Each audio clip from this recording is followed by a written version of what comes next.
Teoricamente, a gente podia dizer assim: a maior dificuldade de se trabalhar a espiritualidade é as pessoas que não acreditam. E não é verdade. A maior dificuldade são as pessoas religiosas que têm crenças dogmáticas. É aquelas que acreditam em algo de maneira absoluta. Então a doença, ela também é manifestada, o mesmo ectoplasma que cura, ele também pode, com a informação negativa, digamos assim, ele pode gerar uma doença. Então não é que ela não seja capaz, ela só treinou para ficar isolada. Ela treinou para fechar o corpo. Ela treinou para que isso não acontecesse e ela tem que quebrar esse condicionamento. Eu tenho muitos alunos meus que quebraram isso.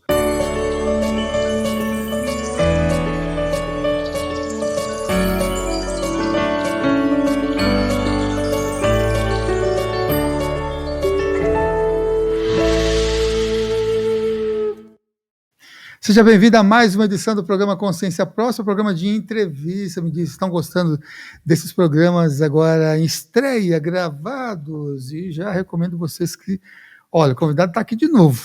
Vocês vão gostar demais. Por quê? É Marcelo Cotrim. Quem? O Tom Cruise da espiritualidade, de acordo com o Iago Mihael. Bem-vindo novamente. Que bom que deu uma folguinha nas atividades hollywoodianas para estar aqui com a gente. Pois é, meu amigo. Pois é. Acabei a filmagem lá. Mas assim, o pessoal brinca bastante mesmo. Já até usei a brincadeira, fiz um Reels uma vez reproduzindo Tom Cruise no Missão Impossível. Mas, fora a brincadeira, trabalhar com a espiritualidade nesse grau que a gente trabalha é uma missão quase impossível também. Quais são, então, os grandes desafios para se trabalhar com essa espiritualidade no dia a dia, nessa missão quase impossível? Que são os grandes, aqueles... Puxa, calcanhar de Aquiles de quem é uma pessoa que se conecta com a espiritualidade ou quer, pelo menos, vibrar num padrão de frequência superior à mediocridade. É interessante a tua pergunta, porque, assim, teoricamente, a gente podia dizer assim: a maior dificuldade de se trabalhar a espiritualidade é as pessoas que não acreditam. E não é verdade. A maior dificuldade são as pessoas religiosas que têm crenças dogmáticas. É aquelas que acreditam em algo de maneira absoluta. O problema não é não acreditar, porque assim, eu sempre fui questionador, né? Você sabe que eu comecei lá no início da minha juventude, final da adolescência, tive um ciclo lá com o Valdo Vieira. Então eu sou o cara que já na minha vida inteira trabalhei com universalismo e um olhar mais científico também. Não somente, por isso que eu queria um trabalho à parte, mais humanizado e tal, né? Não era bem a minha linha só também o que ele fazia, mas foi uma referência muito interessante nesse sentido. Eu acho que as pessoas têm que questionar. E tanto que eu tenho entre alunos meus que amam o trabalho que eu realizo como espiritualista, pessoas que eram muito céticas, mas que se permitiram entender a minha lógica, a minha explicação e perceberam uma didática, uma clareza que foi convincente, sem manipulação. As pessoas falam: puxa, esse cara está falando uma coisa coerente e possível de ser experimentada. E elas experimentaram e deu certo. Agora, quem está na religião, então eu vejo que o maior empecilho, eu acho, com a espiritualidade universalista, como eu trabalho, é o tanto que tem que quebrar paradigma e as pessoas têm muita dificuldade de aceitar, né? Lógico que eu trago também bons argumentos, aqueles que estão minimamente prontos vão se abrindo para isso, mas a grande maioria resiste bastante, né, Samuel? Uhum. Sabe que a gente teve aqui uns 2 ou 3 convidados que já esteve presente também nos cursos, principalmente os que realizava aqui na Zona Norte de São Paulo, e que também era cético, e um deles, inclusive, acho que temos até ele gravado aqui, ele trouxe um relato que ele é super cético, e aí no final de uma dessas atividades do Valdo Vieira, ele parou para fazer um negócio com o fenômeno de diectoplasma, para transmitir por meio dele, assim, das energias que ele plasmava ali na frente, rostos, e a pessoa ficou super impressionada porque tava as luzes acesas, meia luz, era uma coisa meio assim, e para ela foi tudo muito impactante. Você teve alguma experiência com o Valdo Vieira que foi impactante nesse período de estudo consciencial?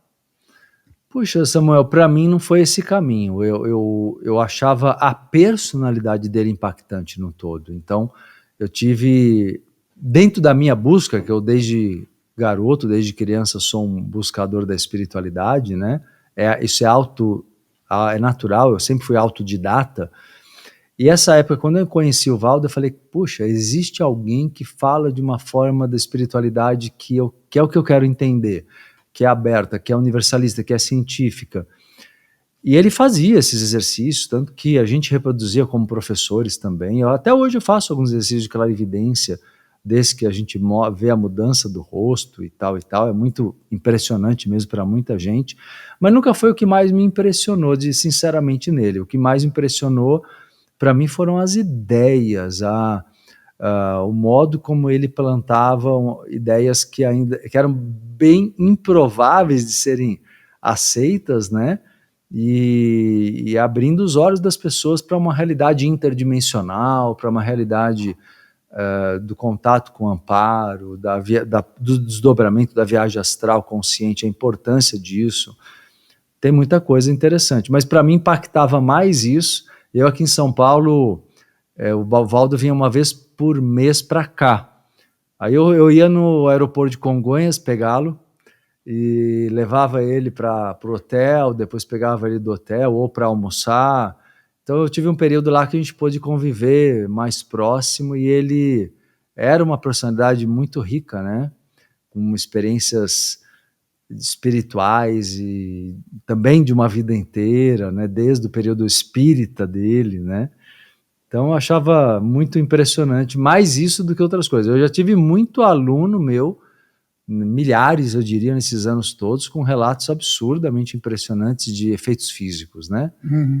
Mas é uma coisa que eu até ensino hoje em dia. Eu tenho uma aula minha de um curso de parapsiquismo, que eu ensino a manipular o ectoplasma, explicando toda a função do ectoplasma, não só para a saúde ou para a espiritualidade, né? Mas para, até mesmo como falamos no outro programa, até para a prosperidade, o ectoplasma é importante.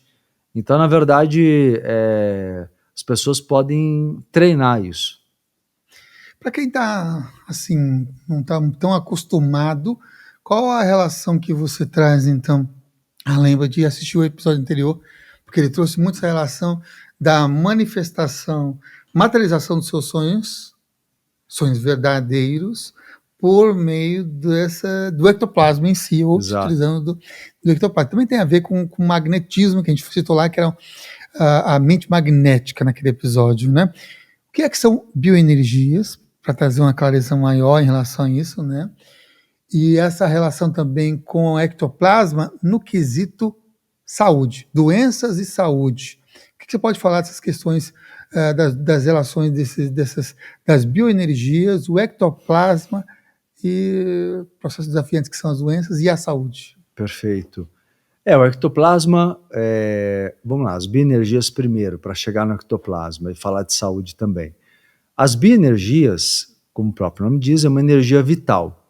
Então ela abrange as energias etéricas, que na natureza são compostas pela quinta essência dos elementos. Você tem o elemento água e o elemental água, que é a quinta essência. O éter da planta, o éter da flor, é o duplo energético, aquele que, desde a década de 70, a gente vê as fotos Kirlian, né, com aquela meia folha cortada e aquela aura, aquilo é a energia, a bioenergia daquela folha. Então é o éter daquela folha, é a quinta essência da folha. Todo ser vivo tem, né? Até mesmo o reino mineral, para o ocultismo, o reino mineral está vivo, só que num processo evolutivo e é muito lento para a nossa percepção do que é vida. Nós entendemos mais a vida como vida orgânica, né? Mas, assim, na verdade, bioenergia, portanto, é esse duplo energético que faz parte, se nós olharmos para a natureza, podemos, assim, tentar didaticamente colocar como a quinta essência dos 4 elementos: água, ar, terra e fogo. Uma forma de simplificar, né?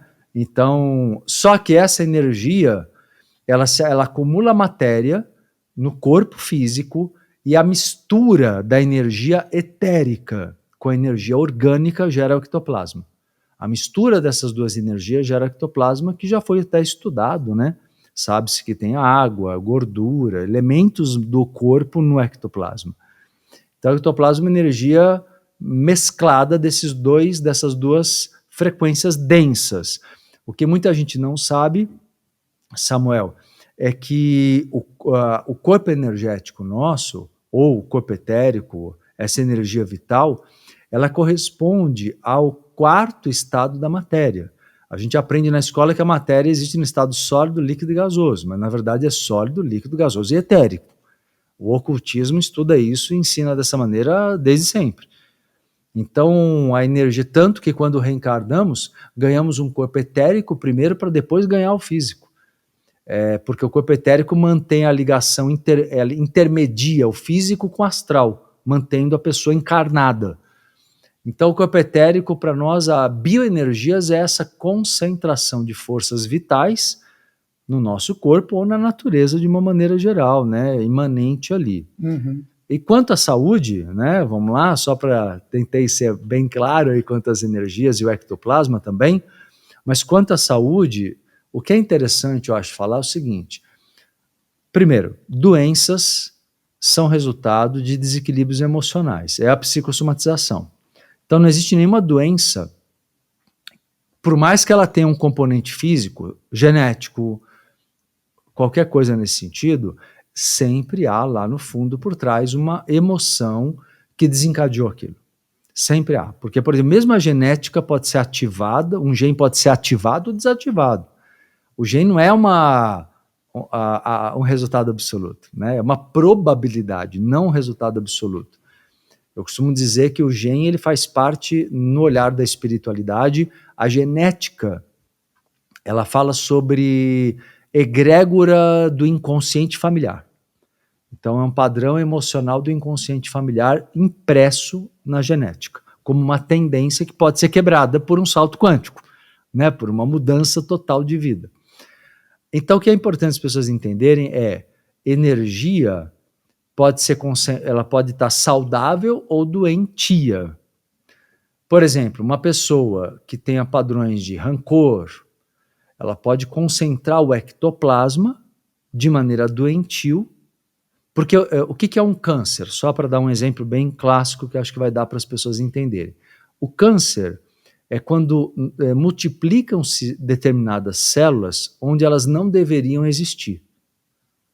É um erro do organismo, né, analisando assim um pouco a questão do que não como médico que eu não sou, não é esse nem é meu objetivo, mas entendendo o câncer como, vamos extrair daí uma lição, um aprendizado e conectar com o inconsciente. O câncer é um erro biológico, faz com que reproduzam-se células onde elas não deveriam existir. Então, na verdade, para reproduzir célula, você precisa de ectoplasma. Olha que interessante. Isso quer dizer o quê? Que a raiva e o rancor guardados por um trauma podem fazer a pessoa somatizar num determinado órgão uma hiperconcentração de ectoplasma, vamos dizer, um ectoplasma tóxico, envenenado, de cargas de baixa vibração. Um câncer. Então a doença, ela também é manifestada, o mesmo ectoplasma que cura, ele também pode, com a informação incorreta, com a informação negativa, digamos assim, ele pode gerar uma doença. Por isso que é o ectoplasma saudável, primeiro você tem que, quando você quer curar um câncer, por exemplo, energeticamente, primeiro tem que curar as emoções. E lógico, ter acompanhamento médico, porque ninguém está falando aqui de não ter, tá? Então é importante deixar claro, né? Tem que deixar claro, porque as pessoas já subentendem o que não tem que subentender. É para procurar o médico. Só que, do ponto de vista profundo, a raiz de um câncer, antes de ser física, ela é emocional e ela é energética para chegar no corpo físico. Então, assim, trata o físico, mas trata o emocional e trata o energético. E energeticamente, uma cura, por exemplo, envolveria desintegrar, como é, por exemplo, o poder da chama violeta. Ela desintegra a forma pensamento que mantém a estrutura daquelas células, para elas começarem a se desfazer, e aí você trabalha uma nova energia com nova informação. E é assim que você muda um tecido orgânico. Uhum.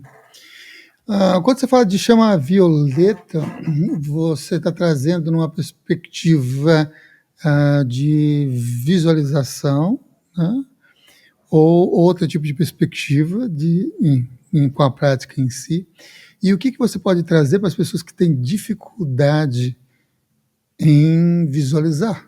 Que também, quando no ao vivo, a gente tinha essa pergunta que, Sim. nossa, tem pergunta, tantas, mas não consegue, sabe, o desafio para... a sua primeira pergunta... sobre a chama violeta, sim, é uma prática... A chama violeta, ela, na verdade, trabalha justamente com essa quintessência dos 4 elementos. Ela é magística e ela trabalha essa concentração de energia. Lembrando que as energias, as 7 forças divinas, ou 7 raios, estão presentes tanto de forma densa na natureza do planeta, como estão no plano astral superior, num padrão cósmico, crístico, sutil.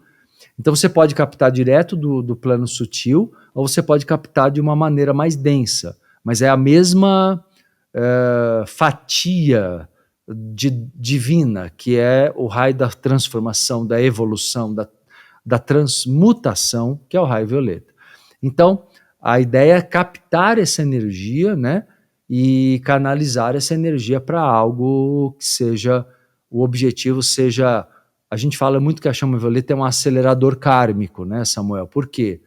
Porque desconstrói a antiga informação e traz neutralidade para você imprimir o que você quiser. Por isso que as coisas novas chegam.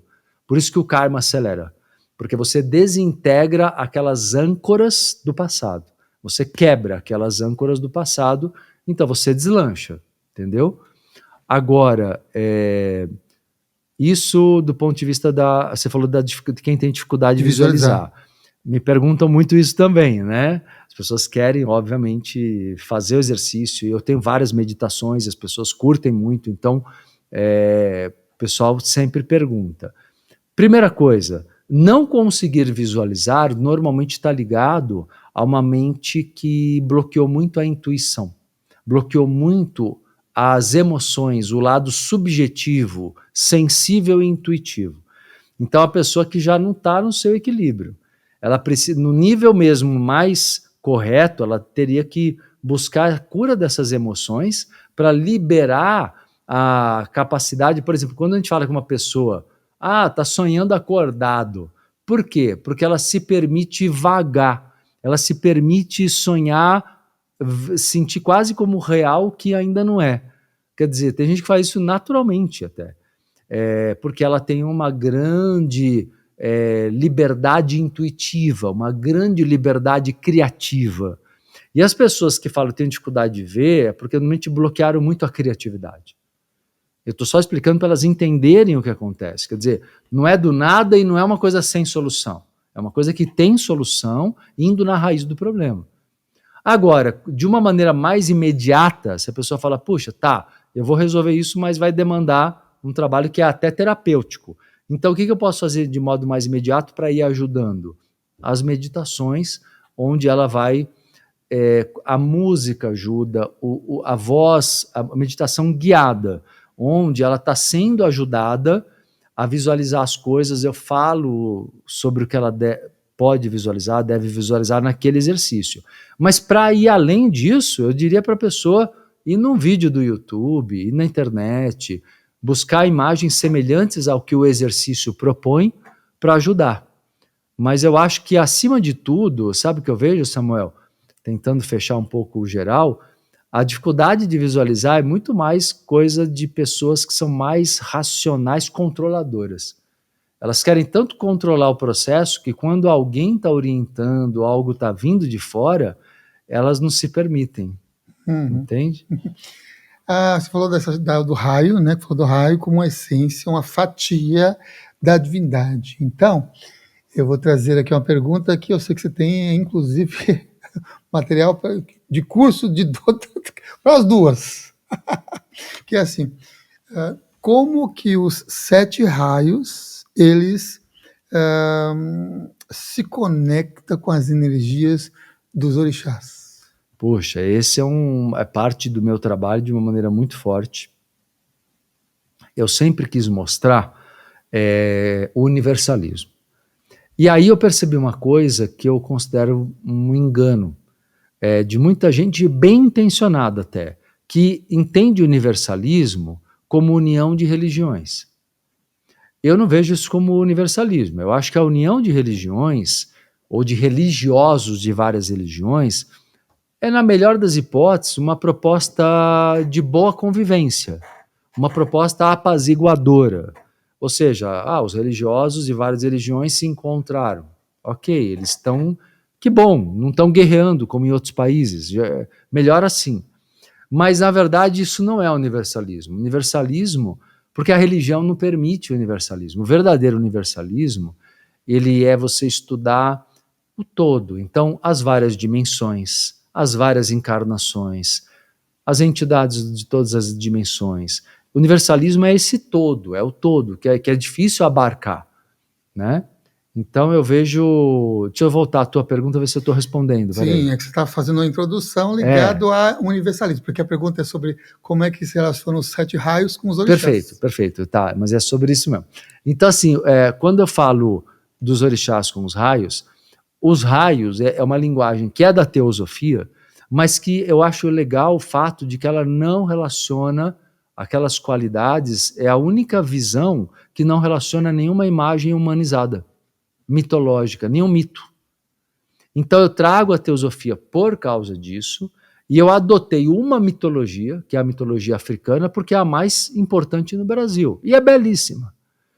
Poderia ser outra? Poderia, porque todas as mitologias têm os mesmos fundamentos. Todas as mitologias de todas as civilizações, quando você vai ver, têm os mesmos arquétipos. Os arquétipos são os mesmos. Então, na verdade, adotar os orixás é só para explicar para as pessoas aqui no Brasil, especialmente, porque não é em qualquer país que os orixás têm peso, né? Não é em qualquer lugar do mundo, mas aqui no Brasil, principalmente, você vê que as pessoas conhecem muito mais, mesmo um leigo conhece minimamente Oxalá, Iemanjá, né? E não conhece nenhum deus indígena. Ou seja, os deuses ameríndios mesmo estão esquecidos, mas os africanos são importantes, né? E tudo bem, só que é por isso que eu adoto a mitologia, não é religião, eu sempre deixo claro, não a mitologia é muito anterior às religiões. Então, quando eu adoto os orixás, eu falo sobre mitologia e arquétipos, e relaciono as qualidades dos orixás por características. Foi possível localizar. Quando eu comecei a fazer isso, não tinha nenhum trabalho sobre isso. Ainda hoje são poucos. Então, assim, eu comecei a relacionar orixás com raios, né? E apresentar uma identificação que ajudou muita gente a entender melhor o que é, no olhar espiritualista, ser filho de um orixá. E o que é ser filho de um orixá nesses raios de conexões? No caso, você adotou com o 7, né? 7, sim, com 7. Com 7. Raios. Você ser filho de um orixá equivale a um conceito que é chamado de raio raiz. Ou seja, é a tua principal, a energia que mais marca a tua personalidade essencial. Por quê? Porque foram o conjunto de qualidades que você mais trabalhou por várias encarnações. Então isso causa em você ter maior domínio sobre essa força. Então, uma pessoa entendendo o seguinte, como todos nós somos partículas de Deus, todos temos as 7 forças. Só que nós não temos desenvolvido no mesmo percentual, porque o meu caminho evolutivo é diferente do seu, do Iago, de todo mundo. Então você, por exemplo, desenvolveu, estou só supondo, chutando, tá? Você desenvolveu lá um lado muito intuitivo, muito voltado ao conhecimento, mas muito voltado à intuição. Então você pode ter um perfil em parte raio amarelo, ou em parte pelo teu lado criativo, você pode ter, e de expansão de consciência, você pode ter o raio branco. O raio branco é Oxóssi, o raio amarelo é Ibeji. Então ser filho de Oxóssi equivale a ser do raio branco. É diferente também a forma de associação com os raios e cores, né? Você consegue fazer a síntese dos 7, porque é bem diferente, principalmente de quem está acompanhando a gente, que tem tanto da Umbanda esotérica quanto da Umbanda sagrada e algumas linhas que associam cores os orixás. Mas se você quiser eu explico. Por favor.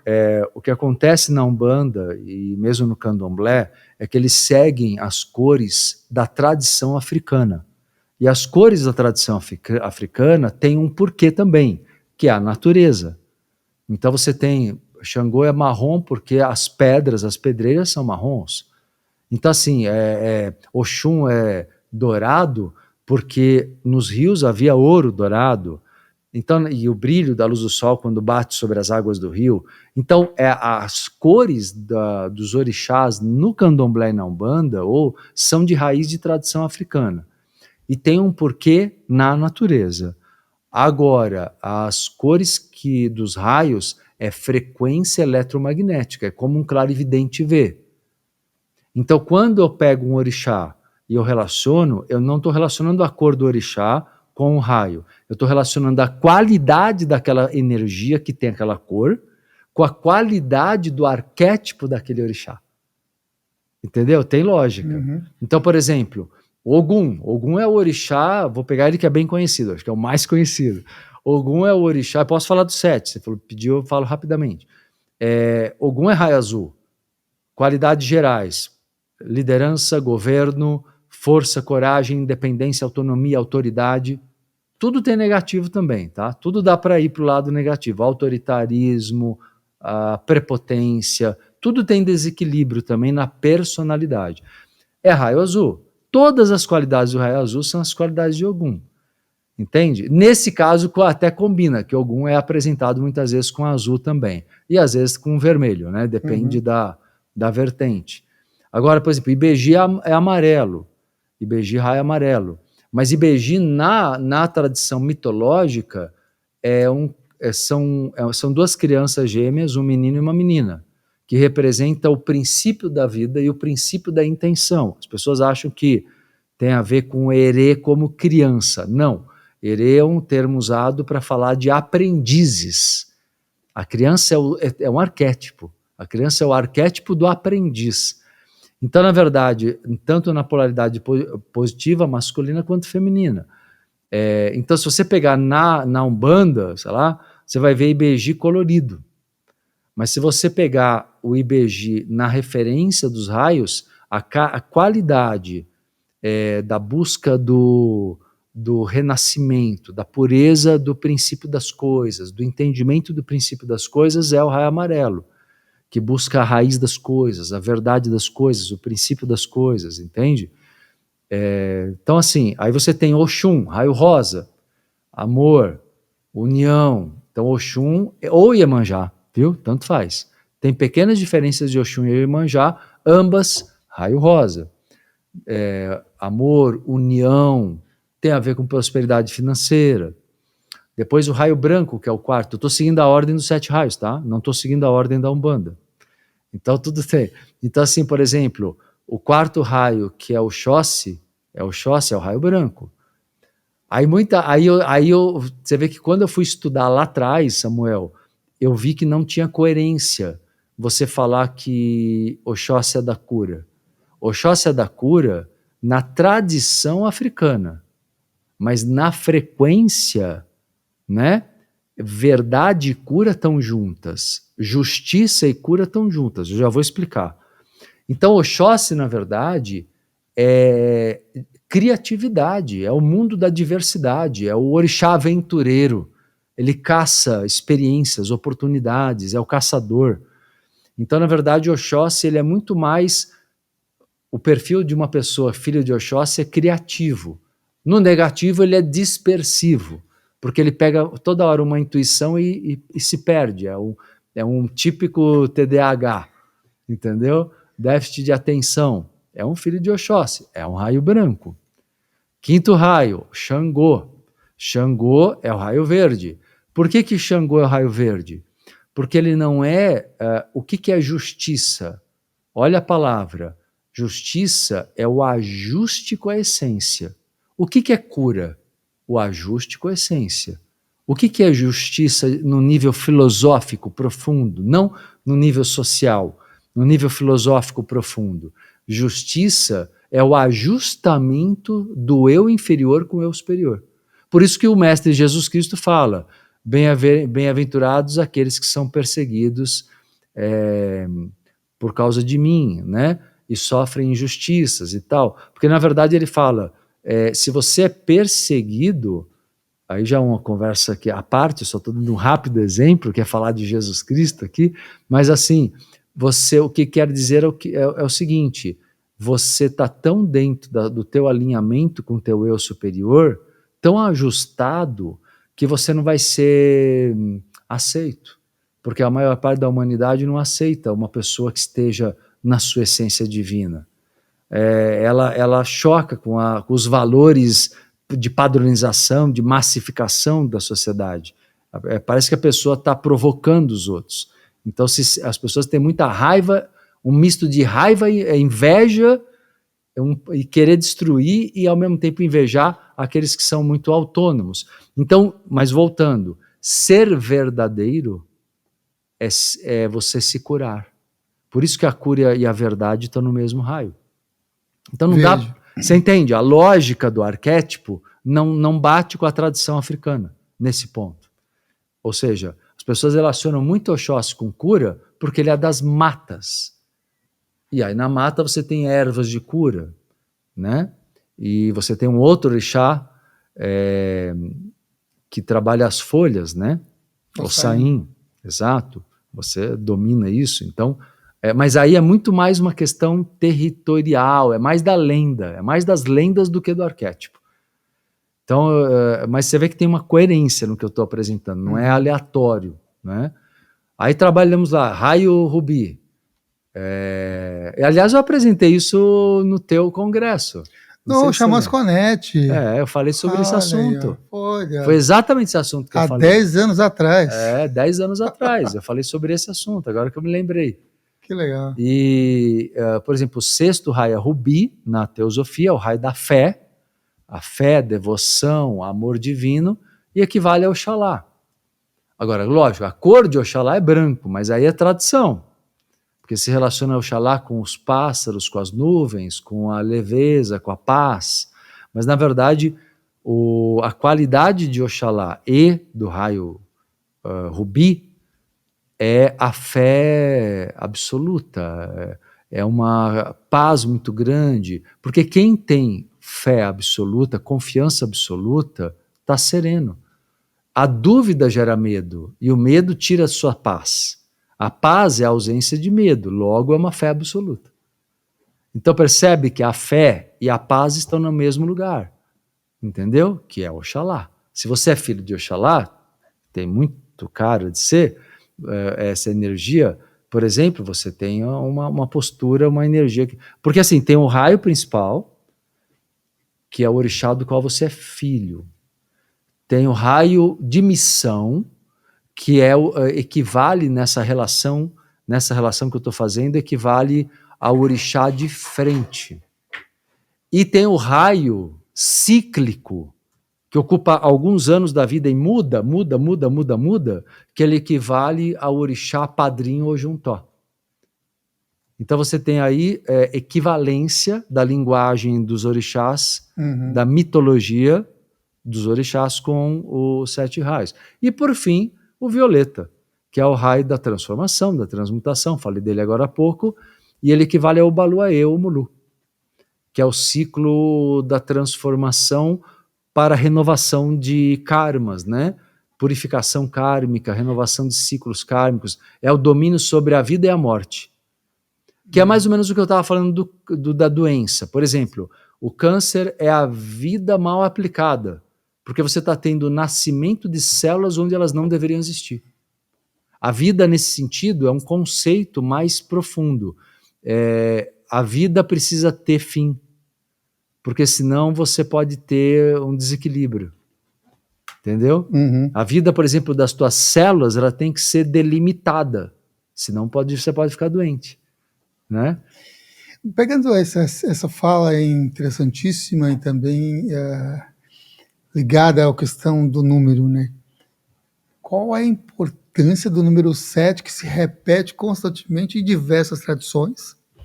É uma das perguntas. E a outra é, E a relação entre os 7 chakras, com um tema que a gente abordou há algum tempo atrás aqui na Consciência, que foi prosperidade, lei da atração. Ou qual a relação entre os 7 chakras e a energia do dinheiro? Certo. Bom, primeiro, o número 7, de onde a gente extrai essas informações no sentido da humanidade, né? De uma experiência de iluminação, de observação, por zilhares de anos, por muito tempo. Não dá nem para quantificar. É Atlântida para lá. Então não é uma coisa nada recente. E daí foi incidente, tanto que muita coisa está lá nas leis herméticas registradas no Antigo Egito, né? Que é o que a gente tem de registro, mas antes desse registro tem muita coisa que era ensinado verbalmente, né? Mas na verdade, assim, o que eu quero dizer é que o número 7, sabe-se, observando a natureza, que é um padrão dentro da geometria sagrada. Então, assim, não é à toa que você tem 7 cores predominantes no arco-íris. Nós não temos só 7 cores no arco-íris, o arco-íris tem milhões de cores. Se você observar ali com uma lupa, né, se fosse possível, ou tirar uma boa foto bem definida e ampliar, você acha ali cor que não acaba mais. Mas olhando visualmente, existem 7 cores prevalecentes, 7 chakras principais. 7 dias é o período para uma mudança de ciclo lunar, né? Você tem as mudanças de ciclo lunar. Então você tem vários contextos na natureza. Eu não falo tanto sobre, por exemplo, os dias da semana já é uma consequência cultural da Lua. Então, aí tem que se tomar um pouquinho de cuidado, né? Não é tão importante aquilo que foi construído pelo ser humano para organizar a sociedade. Isso é uma outra coisa. Uhum. Então, na verdade, o número 7 ele é o número de Deus, ele é o número do infinito. Ele é o número do absoluto, né? Você tem as sete forças juntas representam Deus. Então, você tem o número 7 como um número de grande poder na natureza, não uma coisa que você forja. Então, por exemplo, eu particularmente, eu sei que você entrevista muita gente, você tem a sua visão, mas assim, eu não vejo tanta importância numa mudança de uma assinatura. Por quê? Porque é uma mudança externa, ela é humana, ela não é... Os números da natureza não têm a ver necessariamente com os números das quantificações humanas, que é o número de dias que você já viveu, o número de anos que você viveu, o número... Esses números não têm a ver... Tem a ver com calendário. Quantos calendários existem no planeta? Se você não tivesse nascido nesse calendário?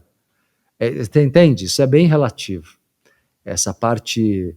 Eu sou mais ligado, quando eu falo em número, eu estou me referindo à natureza, à busca do entendimento da geometria sagrada, que é uma matemática presente no natural. Obviamente ela existe. Quando a gente analisa a tabela periódica, você vê que os átomos se diferenciam por número de partículas.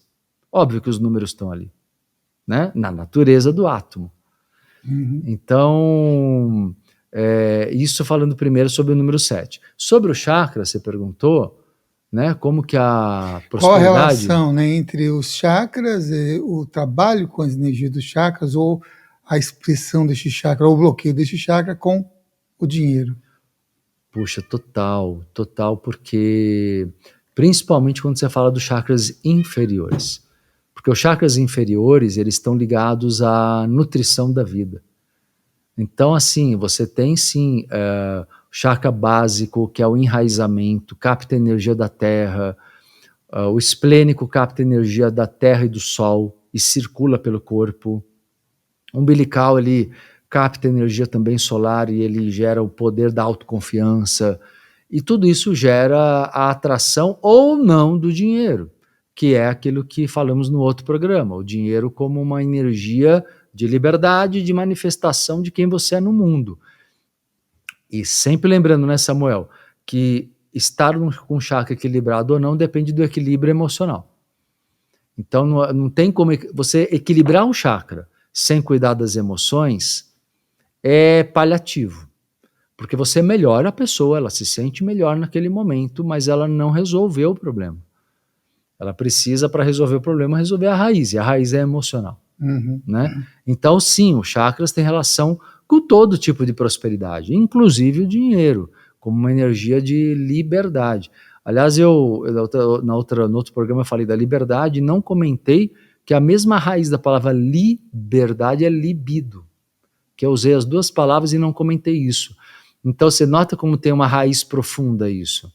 A liberdade é a livre expressão da tua libido, que é tua motivação, que é tua energia criativa, sexual, vital, entendeu?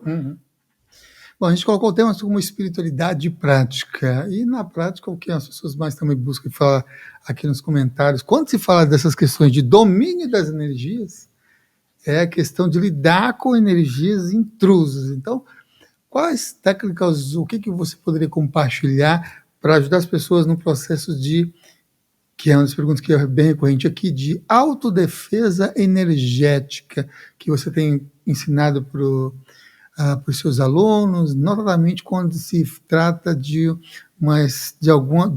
cortar fontes de vampirismo energético. Sim. Primeiro, sempre é importante entender que, como eu acabei de colocar e preciso retomar a ideia, energia e emoção estão ligadas. Então, por exemplo, técnicas de proteção só serão eficazes e duradouras, mesmo que elas sejam boas. Eu basicamente tenho uma técnica energética de proteção, que é o campo de proteção, que chamamos de campo de luz azul. Por quê? Porque o padrão do raio azul, dos 7 raios, ele é o padrão, olha que interessante. Olha que interessante, Samuel. O azul é o raio da individualidade. Então, quando você se envolve no azul, você mantém a sua integridade. Por isso que é o raio da proteção. A informação da integridade pessoal, da individualidade, fica impressa no teu campo áurico. Então, com isso, nenhuma energia destoante consegue penetrar o teu campo áurico. Só que para você manter um campo de luz azul, você tem que purificar-se, senão você vai tentar fechar um sistema poluído. Você tem que se purificar primeiro para não ter sintonia com a obsessão espiritual ou pessoas obsessivas. Então, primeiro é aconselhar fazer um trabalho de limpeza energética, como exemplo, chão violeta é uma possibilidade. Ou trabalhar visualizando a natureza, o mar, o sol, a terra, os rios. Quando a gente faz isso mesmo à distância, estamos trocando energia com a natureza. E terminar com o raio azul. Energeticamente, a técnica é simples, é interessantíssima, como eu estou explicando, porque ela dá autonomia. Em qualquer lugar que a pessoa estiver, ela consegue se purificar e se proteger. Qual é o problema? As emoções. Se ela não tiver equilíbrio emocional, todo esse cuidado, por melhor que seja feito, por mais bem feito que seja, não vai durar meia hora. Então ela vai falar, poxa, não funciona. Não, não é que não funciona. É que para funcionar você tem que ter equilíbrio emocional, ou equilíbrio mental emocional, né? Então, na verdade, exemplo, de novo, vamos lá para a coerência. Se eu quero manter a minha integridade para ter proteção contra a obsessão, o que eu preciso trabalhar emocionalmente? Não ter dó dos outros. Então, a pessoa que não quer sofrer vampirismo, ela tem que parar de ter dó. Dó faz você ser vampirizado. Se você tiver preocupação excessiva com o que os outros estão pensando, você está o tempo todo aberto para fazer a leitura do que o outro está pensando de você. Você abre o campo. Olha a lógica. Então, a postura emocional mental é que abre o campo, os chakras, abrir o campo é abrir os chakras, para as invasões, ou para vampirismo, ou para ataques. Por isso que a pessoa tem que fazer o trabalho psicológico de cura junto com o trabalho energético. Lógico que o trabalho energético feito todo dia vai dar mais calma para ela, facilita o psicológico também. Os dois se ajudam, os dois lados se ajudam. Então, como resolução, eu gosto mais desse caminho. Porque senão a pessoa fica muito dependente. Por exemplo, vamos lá já desmistificar. Gente, ninguém vai se proteger com um pedaço de esparadrapo no umbigo. Entende? É um tecido com cola. E o umbigo é cicatriz, não é chakra. A gente não precisa disso. Mas Marcelo, é para a pessoa lembrar. Tá bom, só se ela é esquecida. Ela precisa de um lembrete. Mas não vai proteger. O que vai proteger ela é fazer aqui, ó, um campo de luz azul se envolver, isso funciona. Ela colocar a informação correta no campo áurico dela. É isso que eu quero dizer.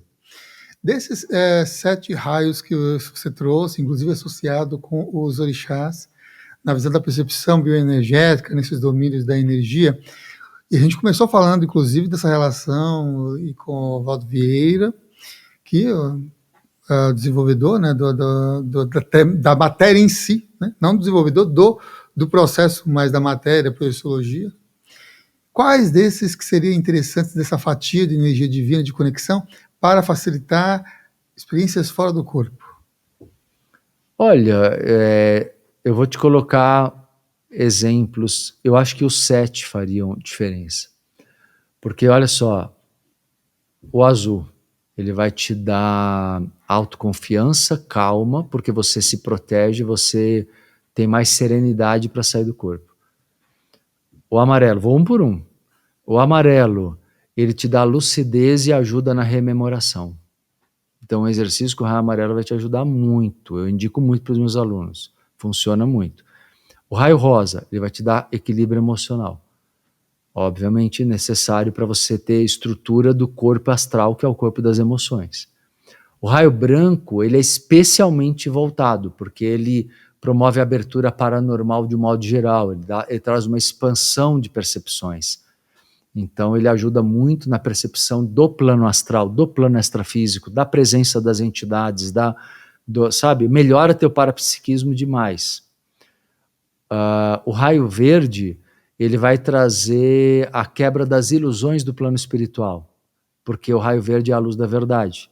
Qualquer dúvida sobre uma aparência de uma entidade, de qualquer plano, você joga o raio verde e aquilo desmancha.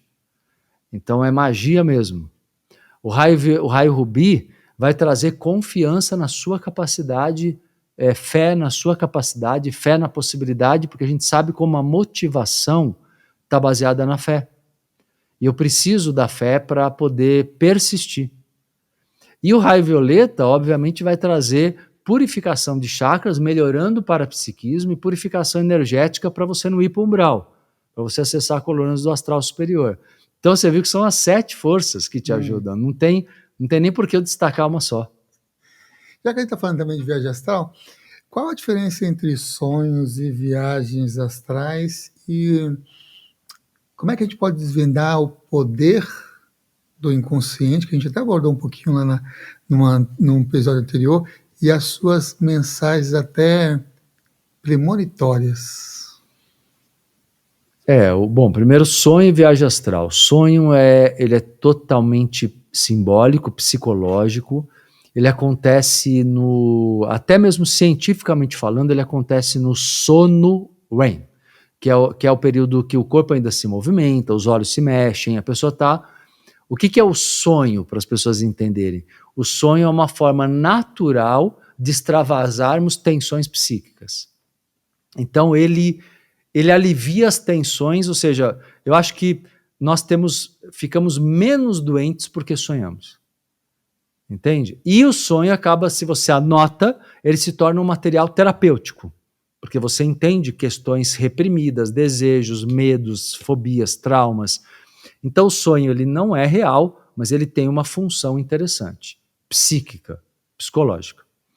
Agora, a viagem astral sabemos que é um deslocamento para um outro espaço mesmo, real, dimensional, com toda a nossa clareza, livre-arbítrio, a gente pensa, sabe quem a gente é, mantém a lógica, mantém a coerência de quem somos, de onde viemos, coisa que o sonho não dá.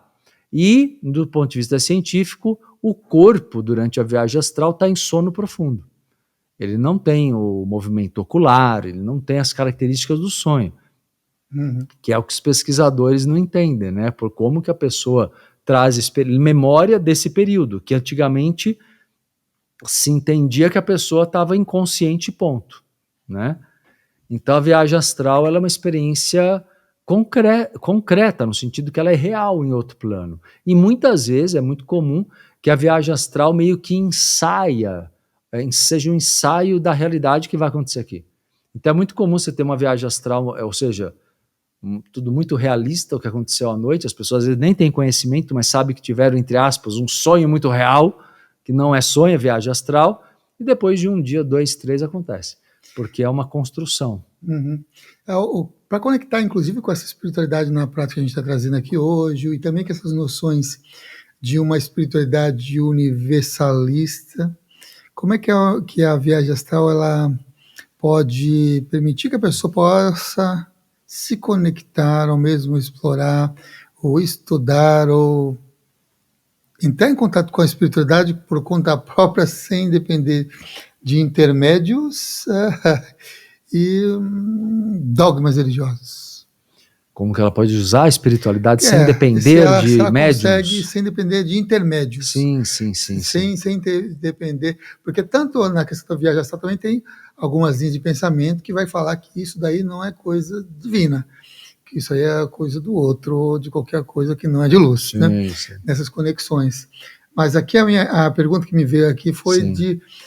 como uma ferramenta até mais direta do que existe no mundo Com espiritual. certeza, a viagem astral, Samuel, é a ferramenta mais objetiva, só que exige um trabalho de lucidez. Então não é do nada, não é... Todo mundo consegue, sim. É natural, sim. Todo mundo faz viagem astral, sim. Mas as qualidades de viagem astral de uma pessoa para outra varia muito. Então, tanto da qualidade da experiência, quanto da capacidade de lembrar, de rememorar, que tem que ser treinado para quem não aflorou naturalmente. Então, agora que gera independência, gera, porque eu vejo muito quando as pessoas, os meus alunos, me perguntam coisas do tipo: ah, Marcelo, como eu faço para saber quem é meu mentor? Eu ensino por meditações que eu gravei, que eu tenho até no meu site, tenho em cursos e tal. Eu ensino a pessoa a treinar todo dia à noite em casa. Por quê? Porque eu não acho que ela tem que chegar, como você falou, para um médium, um intermediário. É muito arriscado você dar todo esse poder na mão de um terceiro. Uma pessoa vai falar: teu mentor é X. E se não for? Você vai acreditar pro resto da vida porque você ficou impressionado com aquela pessoa, que às vezes até falou achando que era, na crença dela, no limite de percepção dela. Então eu sou mais de um caminho de essas informações que são particulares serem obtidas diretamente, mas não só pela viagem astral. Telepatia, clareaudiência, clarividência, todos esses fenômenos paranormais, que são anímicos, né? Eles podem ajudar numa comunicação direta com a espiritualidade sem intermediários. Agora, os médios não são ruins quando, igual eu tenho um grupo de médios que faz um trabalho de ajuda toda quinta-feira à noite, pela internet atualmente, mas gratuitamente, tal. Trabalho assistencial, né? Um centro universalista, chama Caminho dos Essênios.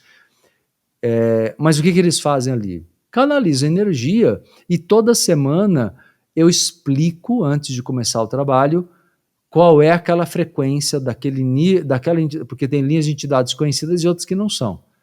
Eu trabalho com linhas que a maioria conhece, como pretos velhos, mas eu trabalho também com os romanos ou os gregos, que não são comuns. Então as pessoas aprendem a trabalhar com aquela frequência por participar do trabalho. E quando elas precisam sintonizar, eu falo que as linhas de entidades são como especialistas do plano espiritual. Então, quando eles precisam daquele especialista, evoca aquele especialista. Para isso, então o trabalho acaba sendo um trabalho que não é só para cura, também cura, desobsessão à distância, mas ele é muito para ajudar as pessoas a treinar a conexão com as frequências, entendeu? Uhum. Então, isso eu digo por quê? Porque é um trabalho de ajuda, mas não é um trabalho onde médium nenhum assume de modo particular nenhuma responsabilidade, é coletivo, entendeu? Bom, não dá para a gente fazer aqui nesse programa uma abordagem dos mais de 160 fenômenos mediúnicos ou parapsíquicos, mas eu acho legal em trazer aqui, já que a gente tocou nesse assunto, da mediunidade, para trazer uma clareza maior. O que é o parapsiquismo e como é que a gente pode desenvolver também, pegando o gancho numa outra palavra que foi falada aqui, o desenvolvimento dessa mediunidade lúcida, né? E até um outro ponto, que eu acho que foi um tema de uma das entrevistas que você abordou aqui, e a própria mediunidade para a minha vida no cotidiano. Sim. Então vamos lá. Como desenvolver técnicas bioenergéticas junto com as meditações? Porque as meditações também ajudam muito no sentido guiadas, né? Porque ajudam muito no sentido de colocar a pessoa em relaxamento, em estado alfa. Estou a beber um golinho d'água aqui. A água está energizada. Exato, exato. Depois a gente podia até falar disso também, da frequência da água e como que é importante. Por que muitas culturas, inclusive diversos povos, se utilizam em trabalhos espirituais a água, mas vamos voltar para psiquismo e mediunidade lúcida. Sim. O desenvolvimento, ele se dá através de técnicas, né? Sempre eu tenho que conectar com as emoções, não tem jeito, porque exige, por exemplo, uma pessoa, todo mundo é capaz de desenvolver o parapsiquismo, a paranormalidade. Só que uma pessoa que tem muita desconfiança, não com a espiritualidade só, na vida. Se ela é desconfiada com o ser humano, ela vai ser desconfiada com qualquer coisa que ela sinta. Uma pessoa muito controladora, ela tem dificuldade de incorporar. Ó, vê se não tem lógica, porque ela é controladora. Então, assim, então não é que ela não seja capaz, ela só treinou para ficar isolada. Ela treinou para fechar o corpo. Ela treinou para que isso não acontecesse e ela tem que quebrar esse condicionamento. Eu tenho muitos alunos meus que quebraram isso. Nunca imaginaram na vida perceber nada e ter uma percepção gigante. Porque quebraram pelas técnicas, pela terapia, junto com a parte espiritual. Por isso que eu falo o tempo inteiro das emoções, porque eu sei que aí esse é o caminho. Não adianta trabalhar só. Isso eu vejo como um ponto. Eu tenho extrema gratidão e admiração pelo período que eu tive com o Valdo. Mas um ponto falho que eu já sentia na época é a falta de um trabalho, de uma valorização maior da parte psicológica. Porque você não evolui sem trabalhar isso. Não adianta só dizer para você o que fazer. Você precisa entender como fazer, né? E então, na verdade, a parte psicológica tem que vir junto com a parte bioenergética, de maneira bem profunda mesmo, bem trabalhada. E aí o que acontece, Samuel? Qualquer pessoa que treina todos os dias, ou quase todos os dias, ela vai aflorando sua percepção gradualmente. Não somos iguais, então o fenômeno que você vai desenvolver primeiro não é o mesmo que o meu, a ordem vai ser diferente. Então não dá também para as pessoas se compararem com as outras, elas têm que ter esse cuidado, né? E aí a tua outra questão... A diferença, né, do psiquismo e da mediunidade, que você já começou a citar, trazendo mais o anímico lá na resposta anterior. O parapsiquismo, exatamente, ele é mais anímico, quer dizer próprio, da alma. Então, são percepções onde a pessoa abre os chakras e percebe seres ou energias, mas ela não está incorporada, ela não está emprestando o corpo dela. A mediunidade é um empréstimo dos seus corpos. Eu aconselho sempre que a mediunidade seja consciente, e aproveito até respondo muita gente que me pergunta: Marcelo, posso incorporar em casa? Se você está incorporando para fins evolutivos pessoais, pode. Porque as pessoas não explicam isso. Às vezes falam assim, não pode. Não, por que não pode? A gente trabalha com as entidades sem saber até. Uma pessoa pode estar incorporada sem saber. Na verdade, melhor que ela saiba e se proteja, e proteja a casa dela, e faça um trabalho de limpeza e proteção da casa dela, do que não saber. Né? Isso não vai dar proteção para ela ficar na ignorância. Então, na verdade, você não pode incorporar em casa, transportar obsessão, incorporar obsessores. Aí você está se contaminando. Né? Você está dando, ou então ficar dando passe nos outros, então já abre um centro, se você acha que você tem dom para isso, porque aí você está contaminando tua casa.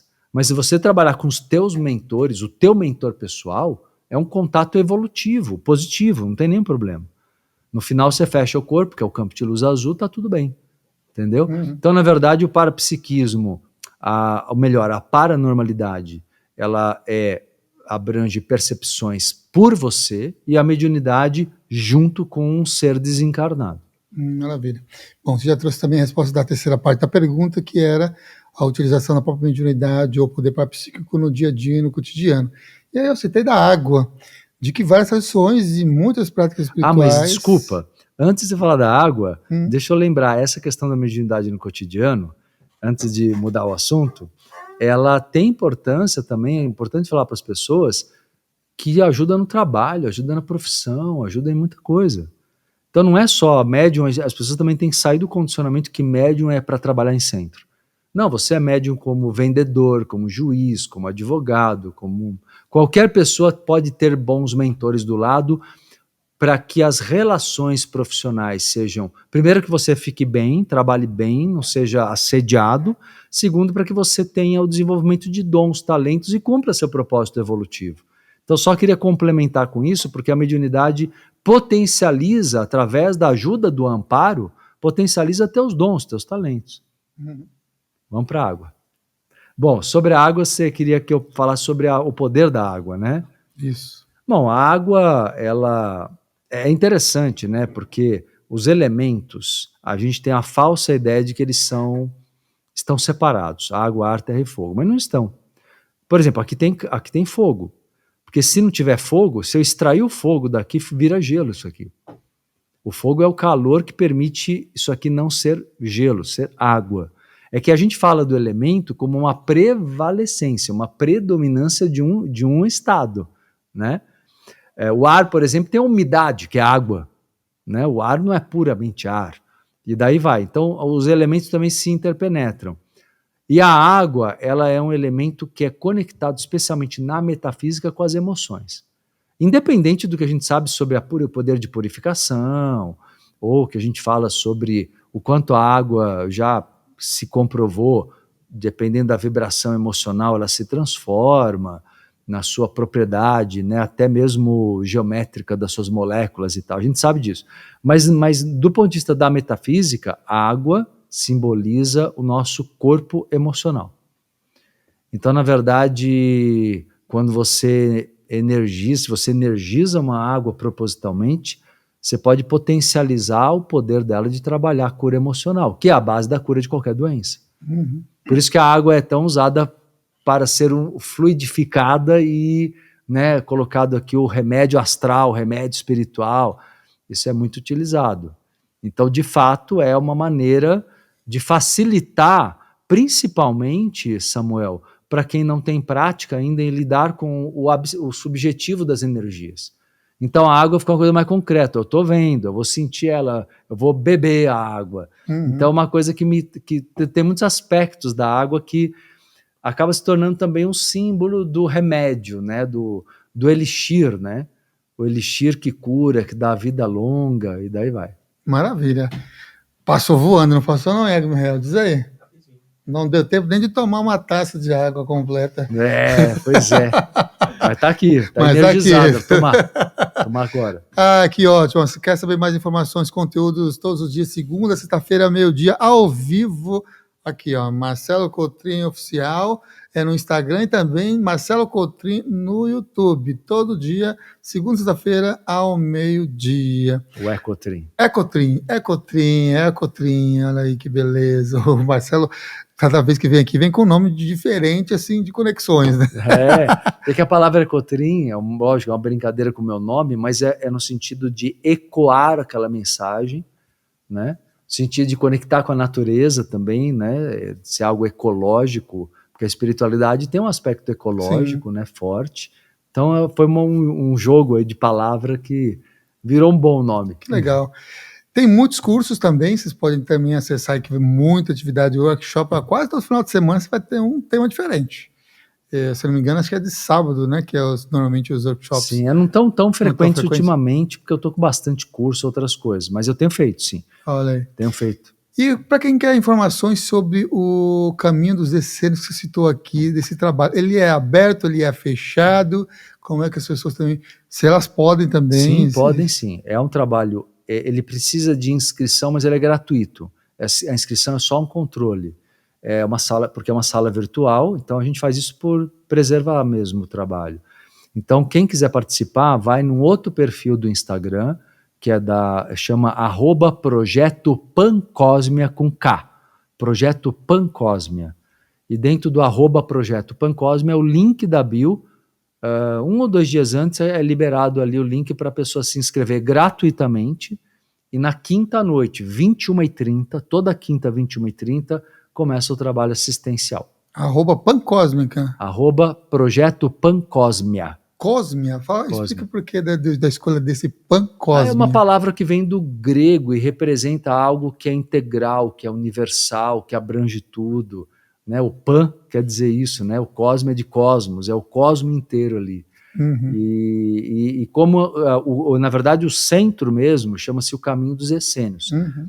Mas ele está dentro do projeto Pancosmio, porque a ideia daqui para diante é possivelmente abrir outros campos de atuação. Por exemplo, a gente tem muita vontade de agir mais dentro das questões de meio ambiente.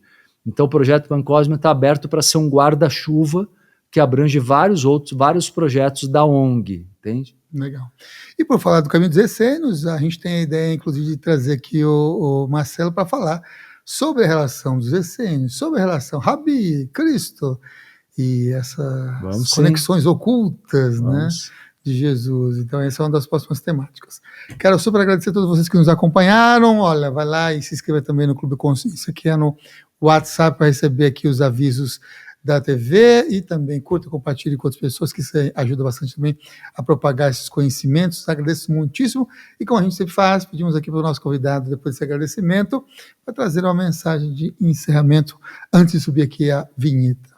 Primeiro agradecer mais uma vez, meu amigo, o convite aí, espero ter contribuído, e eu digo para todos que deem um voto de confiança para a sua própria capacidade espiritual.